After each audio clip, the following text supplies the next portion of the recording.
हाँ जी, मज़ा आ रहा दिल्ली वालों, नई सरकार में, रेखा गुप्ता जी के सरकार में।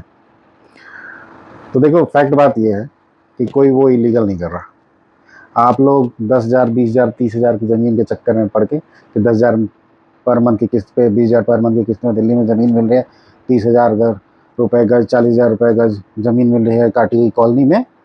तो ये सब उसका ही परिणाम है। होता क्या है कि बिल्डर, जो भी वहाँ के लोकल बिल्डर होते हैं, सो कॉल्ड बिल्डर, ना तो उसके पास रेरा होता है ना कुछ होता है। वो ऐसे ही किसी से ज़मीन लेते हैं, किसान से, और उसको प्लॉटिंग करके बेचते हैं। यहाँ पे देखने वाली बात है कि जो फर्स्ट टाइम बायर होता है वही मोस्टली फंसते हैं। फर्स्ट टाइम बायर मतलब जिनको कोई नॉलेज नहीं है ज़मीन लेने की, कौन सी ज़मीन लेनी चाहिए।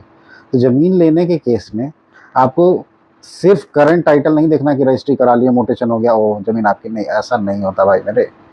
अगर आपने कोई ज़मीन रजिस्ट्री कराई है तो वो मतलब आज़ादी से पहले, अगर आज़ादी से पहले भी ना देख सको तो एटलीस्ट चार चार जो रजिस्ट्री जिस जिसके नाम पे हुई, ट्रांसफ़र हुई, दाखिल खारिज, 4 दाखिल खारिज के पेपर कम से कम होने चाहिए, मिनिमम 4।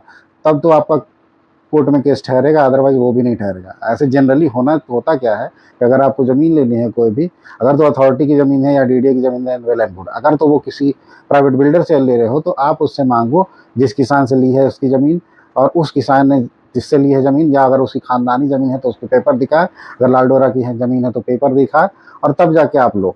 उस पे भी 2-3 केसेस हैं कि हो सकता है वो ज़मीन नाले की ज़मीन हो, किसान की ज़मीन हो, बट वो नाले में हो सकता है कि वो ज़मीन आबादी की ज़मीन ना हो, कि वहाँ पे आबादी नहीं बस सकती, वो या तो बाढ़ का इलाका हो, या एक्सपेंशन का इलाका हो, या किसी अलग चीज़ का इलाका हो कि वहाँ पे आबादी नहीं बस सकती।